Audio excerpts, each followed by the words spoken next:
September 18th, 1944. Dawn broke slowly over the rolling farmland outside Hürtgen, a pale smear of light pushing against the heavy mist that clung stubbornly to the ground. The forest edge, just a few hundred yards to the west, looked like a dark, breathing wall. And somewhere inside that wall, the war whispered and shifted like a living thing. Distant boots, the crack of a snapped twig, the muffled grind of gears from vehicles trying to stay quiet. It was the kind of morning where sound travelled oddly, bending in the fog, carrying things you didn't want to hear until they were too close. For Private Samuel "Sam" Devereaux, the 23-year-old sharpshooter from Indiana assigned to the 28th Infantry Division, the air felt too still, too expectant, as if the land itself was holding its breath. He moved carefully through the wet grass, his boots sinking slightly into the soft earth as he approached the abandoned farmstead marked the previous night as a possible observation point. What remained of the farmhouse was a skeleton of charred timbers and sagging brick walls, the roof long collapsed from shelling weeks earlier. But behind the ruin, tucked against a small line of trees, stood a structure most soldiers wouldn't have paid attention to, a weathered stone well, its wooden cover rotted away, its winch rusted stiff. It was nothing special at first glance, just another relic left behind by a fleeing German family. But Sam paused when he saw it, his breath fogging the air, and stepped closer. The well shaft descended at least 20 feet into darkness, the stonework surprisingly intact. But what caught his eye wasn't the depth. It was the circular wooden rim, just wide enough to sit on, perfectly steady, and positioned on slightly higher ground that overlooked the narrow dirt road cutting through the misty fields. From that vantage, the road curved north into a shallow dip before climbing toward the distant tree line. A scout vehicle coming from the woods would appear suddenly, framed cleanly between two leaning oak trees. And more importantly, the lip of the well allowed Sam to brace his elbows while sitting low, giving him an anchor point steadier than any prone position in the wet grass. He crouched beside it, studying the angle, imagining how he would rest his Springfield across the rim.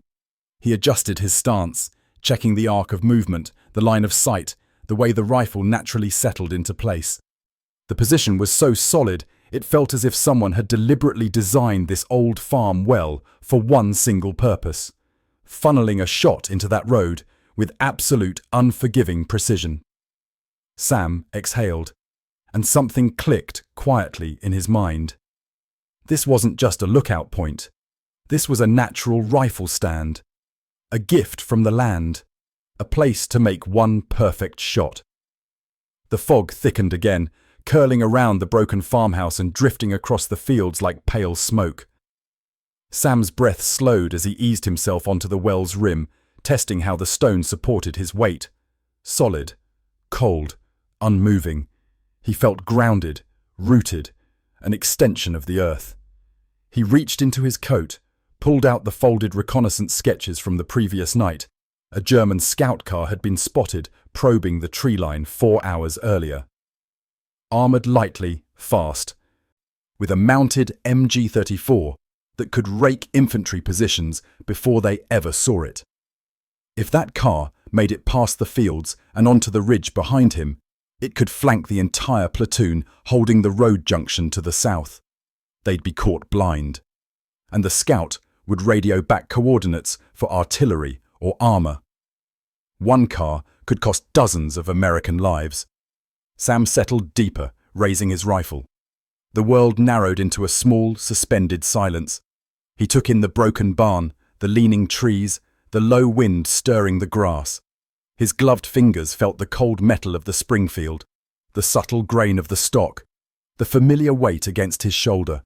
He worked the bolt once, not because he needed to, but because ritual mattered. A sniper, he'd learned, lived inside routines. You performed them even when no one was watching, because someday they might be the difference between life and death. His world had changed since Indiana. Back home, he'd hunted deer on autumn mornings with his father, the two of them moving through woods lit by sunlight filtered through red and gold leaves. The waiting had been peaceful then, the silence a friend. But here, waiting felt like walking a tightrope stretched over a void. One slip, one wrong breath, and the war reached up to take you. He inhaled slowly through his nose. None of that mattered right now. This moment, this shot, this old well and what it offered, that was all that existed. Minutes stretched. The mist thinned, then thickened again, shifting like a curtain. Somewhere far off, artillery thumped, distant enough to sound like drums. A crow cried overhead, its wings flapping raggedly as it disappeared into the fog. Sam counted his breaths, keeping them steady. He scanned the road again, the tree line, the faint tracks in the soft dirt from earlier German patrols. Nothing yet.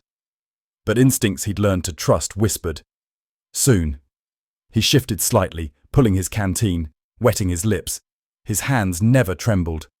People always assumed sharpshooters were born calm, but Sam knew the truth. Calm wasn't natural. It was trained, earned, carved into the nerves through fear and discipline. He remembered the first time he fired at a human silhouette in training, how his stomach had knotted, how he'd nearly vomited afterward. Now, after months of frontline work, the emotion wasn't gone. It was just buried, tucked under layers of purpose. You didn't shoot because you wanted to. You shot because someone's life depended on it. A low rumble drifted through the forest, faint at first but unmistakable. Engine, light, high-pitched, not a tank, not a truck. Sam's heart rate didn't rise, but the muscles in his legs tensed on instinct. He leaned forward, eyes narrowing as he peered into the fog rising from the tree line. The rumble grew louder, accompanied by the faint clatter of loose metal. Something small, fast. He adjusted the rifle a hair, aligning it with the gap between the two oaks. The sound grew clearer, sharper, wheels grinding on uneven ground, light suspension squeaking. A German scout car. The fog swirled as if parting for it, and then he saw a distorted silhouette, low and angular, the front shield angled forward, the turret ring turning slightly, as if its operator was already scanning for targets. Two figures inside. The driver hunched forward. The turret gunner perched behind the MG-34, helmet catching faint glints of morning light. Sam steadied the rifle, letting its weight settle across the stone rim. Perfect alignment, perfect anchor, perfect shot. But he didn't take it. Not yet. A sharpshooter lived in the difference between now and not yet. Too early, and you missed the chance to disable them before they radioed back. Too late, and they'd fire first, or vanish into the fog. He watched the rhythm of the vehicle, the sway of the tires, the bounce over small ruts, the angle of the front armor plate. He listened to the pitch of the engine, the way the driver feathered the throttle. He waited. The scout car rolled into the natural kill zone framed by the two oaks. Sam inhaled. His finger tightened slowly on the trigger, but instead of aiming for the gunner, as most would, he shifted his point of aim a few inches forward, lining up the tiny exposed gap between the armoured visor plates where the driver peered out. It was a shot almost no one attempted. Too narrow, too small, too risky. But from the well shaft stand, the angle was perfect, the stabilization absolute. He exhaled. The rifle cracked. The recoil pressed into his shoulder, but the well rim absorbed the movement, keeping the rifle rock steady. The bullet flashed through the mist and vanished into the scout car with a metallic clink. The vehicle jolted, swerving violently to the right. Sam worked the bolt immediately, chambering the next round as the car skidded sideways in the wet dirt, the front wheels locking briefly before the vehicle slammed into a small embankment. The MG-34 swung wildly as the gunner grabbed for stability, shouting something Sam couldn't hear. The gunner scanned frantically, searching for the source of the shot. Sam stayed motionless, barely breathing, the well rim hiding most of his silhouette. The fog wrapped around him like a cloak. The gunner pointed the MG toward the burnt farmhouse, assuming the shot came from higher ground. His helmet turned left, then right, scanning. Sam fired again. This time, he aimed not for the gunner's head, but for the mounting bracket of the MG-34, a tiny target, but one that would disable the weapon if struck properly. The rifle cracked a second time, and the gun jerked sideways as the bullet punched through the mounting hinge.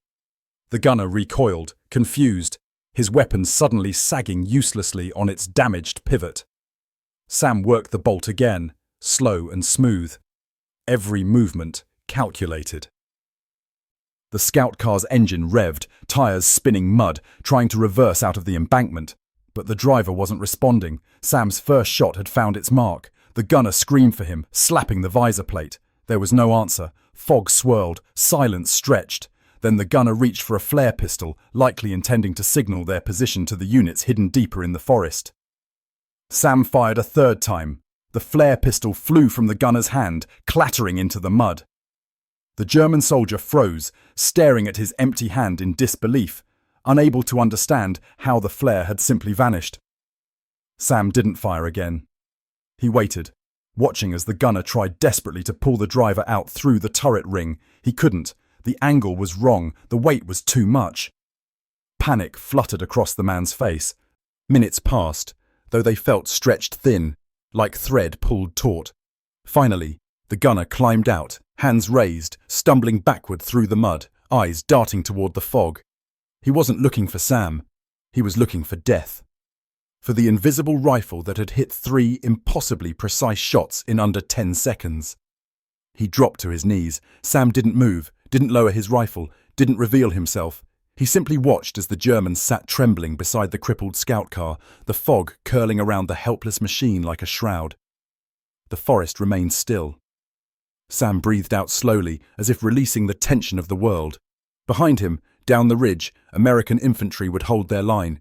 They would never know that one well, one quiet man, and one perfect stand had stopped disaster before it began. And Sam, the sharpshooter from Indiana, remained perched on the cold stone rim of that ancient well, waiting to see what the fog would reveal next. Sam stayed on the lip of the well long after the German gunner surrendered himself to the silence of the mist. He did not climb away from his position. He did not wave down the patrols he knew were somewhere behind him. The war had trained him not to move simply because the shooting had stopped. Gunfire was loud, but mistakes were louder.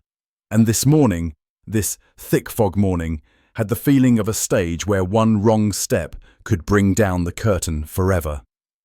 The gunner sat in the mud beside the immobilized scout car, his helmet tilted, his face pale with the realization that his partner was dead, and that he himself had survived 3 shots that should have killed him. He kept his hands raised, shaking slightly, breath escaping in nervous bursts. The fog was so dense he could barely see 10 feet ahead, and Sam's position remained invisible, hidden by distance, by dawn, by that perfect blending of stone, posture and stillness that made a marksman vanish into the landscape. Sam didn't call out. He didn't move. Instead, he listened. For minutes, there was nothing. No boots, no engines, no crackle of radio static. Just the settling groan of the metal car cooling in the morning air. But slowly, almost imperceptibly, Sam felt the ground hum again. Not like footsteps, not like a tank. It was a rhythm, a pulse, faint and distant, a second vehicle. He shifted his weight a little, just enough to tilt his head to the side. The sound came from deeper inside the tree line, the same direction the first scout car had emerged from. He brought the rifle back to the rim and slid it gently along the stone until the barrel pointed again between the 2 oaks. The German gunner in the mud didn't seem to hear the approaching engine. Shock had wrapped him in a cocoon of numbness. Sam steadied his breathing as the low hum grew sharper, resolving into the distinct mechanical murmur of a Kübelwagen. Open-topped, fast, and often used by German officers or runner teams. He frowned slightly. That wasn't good. Scout cars rarely travelled entirely alone. They moved in pairs or trios, or with follow-up reconnaissance vehicles. Sam had known the first car was dangerous. The second might be far worse. If this Kübelwagen carried a radio operator or reconnaissance officer, they could report the destroyed car, mark American presence, and call artillery long before infantry could reposition. He eased his shoulders and settled himself deeper onto the cold stone. He had taken 3 perfect shots already, but this next encounter might demand something harder, something messier. Minutes stretched. The fog thinned slightly, just enough to make the trees appear like tall shadows. Sam's ears caught the faint clatter of loose equipment in the new vehicle, the metallic slap of canisters shifting, the scraping bounce of tires over roots. The Kübelwagen burst through the mist with sudden clarity, its engine revving as it accelerated along the narrow dirt path. 2 soldiers sat in the front, driver and officer. A third man stood pressed behind them, holding binoculars, scanning in wide arcs. They were alert, tense, worried. They had expected to link up with the first scout car already. Instead, they saw a motionless silhouette against the embankment, half buried in mud. The Kübelwagen braked hard. The officer barked something sharp, pointing toward the crippled scout vehicle. The man with binoculars hopped out immediately, mud splashing around his boots as he ran forward. He shouted at the lone gunner, who sat frozen in place, but the shaken man didn't answer. Sam watched the scene unfold, still as the stone beneath him. The officer now climbed out from the passenger seat, walking with hands clasped behind his back. A man who believed the world could still be ordered, catalogued, controlled. His coat was pristine, clean, recently brushed. A polished map case swung at his hip. His cap sat perfectly on his head. Sam knew the type, a field intelligence officer. A man who didn't take risks unless forced, and a man who would never tolerate uncertainty, not with half his scout team unaccounted for. The officer walked to the damaged car and looked at the shattered hinge of the MG-34 mount. He saw the angle of the scout car's skid marks. Then he crouched and placed his fingers into the small round puncture in the front armor plate, Sam's bullet through the visor gap. Sam felt the man's tension from 100 yards away. This officer was smart, too smart. His body stiffened, his jaw set. His eyes scanned the surrounding fields. This was not a man who would panic. This was a man who would start hunting. Sam slid his left hand along the stock, adjusting his grip. Shooting the officer was possible, but risky. The fog swayed with each breeze, creating deceptive motion. And if Sam missed, no, he would not miss, but time wasn't on his side. The officer turned and shouted orders. The binocular man pointed wildly at the fields, gesturing to possible firing angles. Sam's breath steadied. He aimed for the officer's map case, not the man himself. A direct kill might alarm the Germans behind the tree line enough to send a platoon. But a shot that disabled the officer's ability to communicate would remove the threat without triggering immediate pursuit. He timed the shot with the pulse of the wind. The officer turned slightly, his hand landing on the leather strap of the map case. Sam fired. The bullet tore through the case with a sharp crack, sending maps exploding into the air like white birds. The officer stumbled backward, startled, clutching at his hip. He didn't fall. Sam hadn't aimed to kill, but fear lit his eyes with a flash that revealed everything he understood in that moment. He was being watched by something he could not see. Sam chambered the next round. The binocular man grabbed the officer's arm, pulling him toward the car. The driver ducked into the seat and started the engine in a panic. Mud churned beneath the wheels. The gunner from the first scout car scrambled away on his knees, terrified the invisible shooter might strike again. But the officer wasn't finished.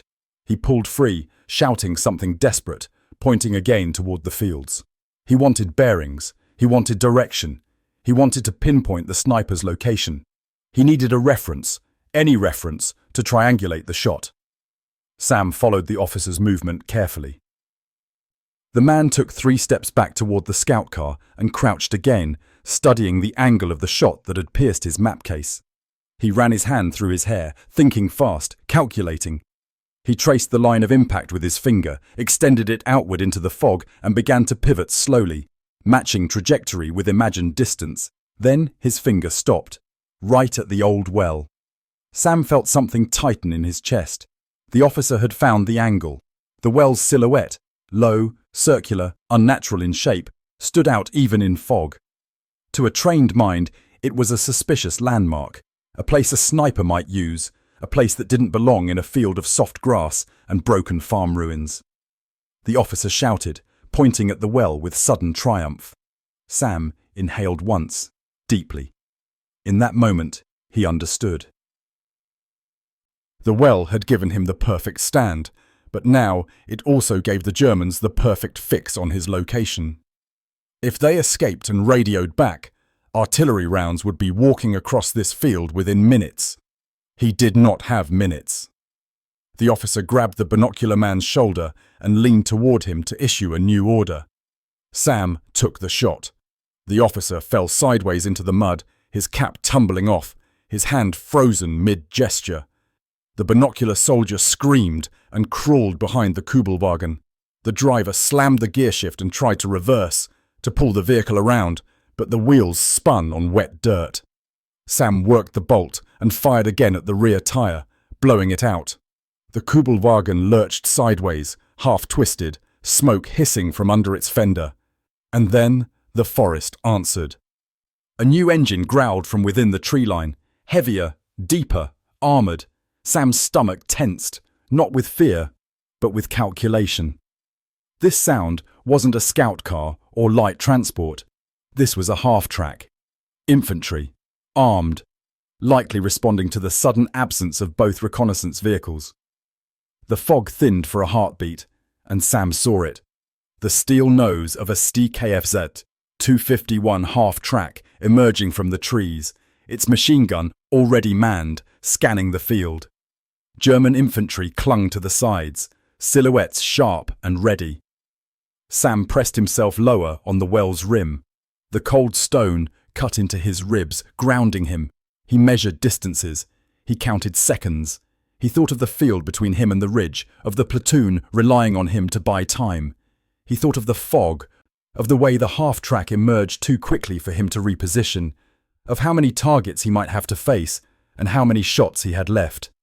He whispered to himself, a habit learned long ago, one at a time. The infantry dismounted, spreading in a skirmish line. Their boots crunched the frosted grass. Their rifles shifted upward. They didn't know exactly where he was yet, but they knew the well was involved. They would check it first. They would move slowly, methodically, sweeping the field. Sam rested the Springfield against the rim one more time. He didn't intend to stay. He intended to disappear. But first, he had to buy time, enough time, for his men, for himself, for the war that demanded everything yet gave nothing back. He drew in a long breath, and the mist rolled again, embracing the field in pale sheets. He prepared for what came next. The half-track stopped. Soldiers fanned out. The Kübelwagen sputtered in the mud behind them. The German gunner from the first scout car sobbed quietly, forgotten by both sides. Sam tightened his grip on the rifle. The next chapter of the fight, quiet, cunning, brutal, was about to begin. Sam pressed his chest harder into the cold stone rim of the well as the German infantry spread across the field, their silhouettes wavering as the fog thickened and thinned like a restless tide. He knew he couldn't stay on the well stand much longer. A fixed position was a coffin if the enemy ever believed you were there. And now they didn't just believe it. They knew it. The officer's last act had confirmed it, and the half-track's appearance meant the Germans were no longer probing. They were committing. Sam pulled back from the rim just a few inches, watching the line of infantry advance with slow, deliberate steps. Their rifles were raised. Their boots sank into the wet earth with faint squelches. Every few seconds, one of them shouted something short and clipped, coordinating their sweep, ensuring no one got too far ahead. Typical German discipline. They didn't rush. They moved like a single organism, each man connected to the others by the invisible thread of training drilled into them since the day they'd first worn a uniform. Sam shifted his weight silently. The fog was his ally, but the well was becoming a trap. He couldn't run yet, not with so many eyes scanning the field. He couldn't stay either. The half-track's machine gun was already searching for shapes in the mist, its barrel gliding like a patient predator waiting for movement. Sam lifted the rifle one more time and peered through the scope. The infantry were close now, too close for long-range work, but too far for them to see him without binoculars. He needed to disrupt their advance, create hesitation, fracture the line so that any approach toward the well would be disorganized and cautious. Caution bought time. His crosshairs drifted over the leftmost soldier, young, nervous, his head turning too quickly, breath visible in the cold air. Sam didn't fire. Not him. He didn't shoot someone who was barely holding himself together. His rifle moved to the right, settling on a sergeant, older, confident, the anchor of the group. This was the man whose collapse would ripple through the entire line like a stone thrown into calm water. Sam breathed out. The rifle cracked. The sergeant dropped instantly, his helmet bouncing in the grass. The Germans halted in perfect unison, instinct overriding orders. They crouched, scanning wildly. Someone shouted an order. 2 men rushed to the fallen sergeant, dragging him backward. Now the line had a hole, a hesitation, a moment of uncertainty. They no longer advanced with unified confidence. They shuffled closer together, rifles snapping towards shadows that weren't there. Good. Sam slid off the well rim and dropped into the grass beside it, flattening his body into the cold mud. He wiped his gloves on the damp earth, coating the dark fabric with bits of soil and wet grass. Anything to break up the silhouette. The fog rolled low, grazing his shoulders. The well no longer hid him, but the earth might. He began crawling, inch by inch, angling away from the well and toward the broken ruins of the farmhouse. It was slow work, excruciatingly slow, because even the slightest disturbance in the grass might betray him, and the Germans were staring directly at the area he had just left. He felt every heartbeat, every breath, controlling them with the same discipline that had steadied his hand on the rifle hours earlier. The Germans moved closer to the well. Sam heard their boots first, soft thuds in the wet ground. He froze as one soldier stepped so close he could hear fabric scraping over the man's gear. Another soldier kicked a stone near the well and cursed under his breath. They were inspecting the rim, searching for shell casings, footprints, anything. Sam had been careful. He always was. But even a careful man leaves ghosts behind. The half-track's engine rumbled again, repositioning to widen the line of fire. Its machine gun turret clacked as the gunner shifted his aim. Sam pressed himself flatter, the mud seeping through his uniform. The earth smelled of rot, iron, and old rain. He closed his eyes for a moment and listened. Really listened. The Germans were confused. Good. Confusion meant hesitation. Hesitation meant survival. He opened his eyes and resumed crawling, sliding through a patch of flattened grass toward the collapsed barn. Its charred beams jutted upward like broken ribs, and its shadows were deep enough to swallow a man if he entered carefully. It was the closest thing to cover on the field, and if he could reach it, he could vanish again, becoming just another piece of burned ruin in a landscape the war had already claimed. A sudden shout cracked across the field. A German soldier near the well waved something in his hand, a small piece of metal, reflective even in the fog, a spent shell casing. Sam clenched his jaw. The casing must have bounced farther than he'd thought. The Germans converged on the find. Another soldier pointed to a faint depression on the stone rim where Sam's elbow had rested. Then another soldier pointed toward the grass, tracing broken blades. The line began shifting again. No longer random, no longer probing. They were forming a tightening crescent, aiming to sweep outward from the well in careful arcs. They would reach him in less than a minute. Sam slid the rifle forward and crawled faster now, each movement still controlled, but no longer leisurely. He reached the collapsed barn's shadow just as the first pair of Germans extended their sweep. He eased himself into a pocket formed by a fallen roof beam and a mound of charred hay. Darkness wrapped around him, thick and uneven. The fog drifted through gaps in the ruined walls. He steadied his breathing again, letting his heart slow. 1 breath, 2, 3. Boots approached. Sam raised the rifle halfway, angling it low, ready to take a knee if someone looked directly into the barn's shadow. The Germans moved carefully now, their rifles probing ahead like blind men searching for obstacles. One soldier approached the barn's entrance, pausing just a few feet away. Sam could see the man's breath. He could hear the faint rattle of gear when the soldier adjusted his grip. Mud dripped from the German's boots, in slow, wet taps. "One more step," Sam thought. "Just one more and you'll see me." But the man didn't step. He turned instead, shouting something to the others, gesturing toward the well again. They believed the sniper had repositioned closer to the tree line. They were preparing to sweep the wrong direction entirely. A whisper of relief slid through Sam's lungs. Not joy. Relief was all a soldier ever got. The German moved away. Sam waited another full minute before shifting. He knew better than to assume the danger was gone. The half-track's turret was still alive, its machine gun turning like an eye that could never blink. He had to think now, not like a hunter, but like a fox escaping hounds. He crawled deeper into the barn and found the back corner where a burned-out feed trough lay half-buried in ash. He slid the rifle barrel into it, aligning the scope with a crack in the barn wall no wider than a finger.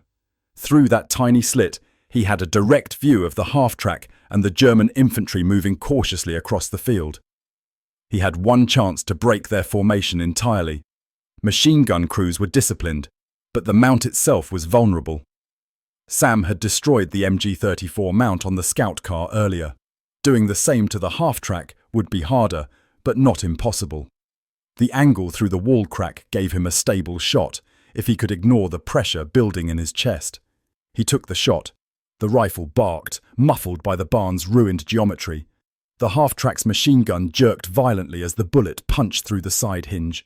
The gunner screamed, grabbing his hand as the heavy weapon sagged out of alignment. Soldiers shouted, scrambling for cover. The half-track reversed in panic, its treads tearing deep gouges in the field as its engine revved, trying to turn away from the invisible shooter. Sam chambered another round. He could fire again. He could target the radiator, the driver, the front wheels. But each shot meant risk. Each bullet was another chance the Germans would pinpoint his true position. He held the shot. A single sharpshooter wasn't meant to win battles. He was meant to tip the balance. And the balance had tipped. The Germans, convinced they faced multiple snipers hidden in the ruined farmstead, scrambled backward. 2 men lifted the injured gunner from the half-track. The remaining infantry formed a staggered retreat pattern, backs to the forest, rifles raised but firing blindly into the fog. Sam watched them go, careful not to move until the last silhouette vanished into the tree line.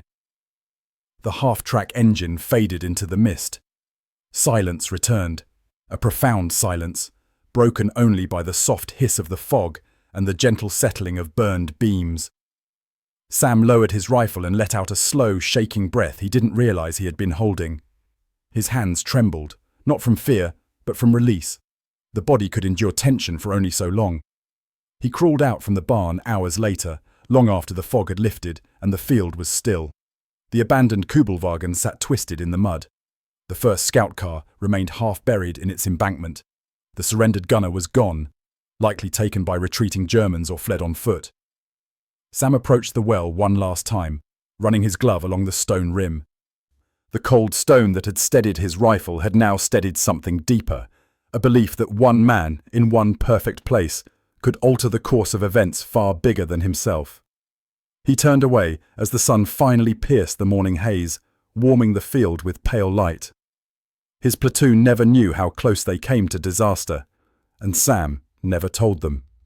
Some stories, he believed, weren't meant to be spoken. They were meant to be lived, in silence, in fog, in the quiet breath between shots, where a man and an old well shaft stand together against the weight of a war.